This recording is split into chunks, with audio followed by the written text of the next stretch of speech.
Hi guys, today we will talk about how to fix Twitter out of date on settings. We will go to figure out this solution. We will click here on settings.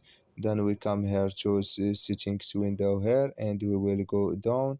Then we will click here on apps and we come here to apps window and we will go down to looking for Twitter app. We will just go down to find the Twitter app and we will click here on Twitter.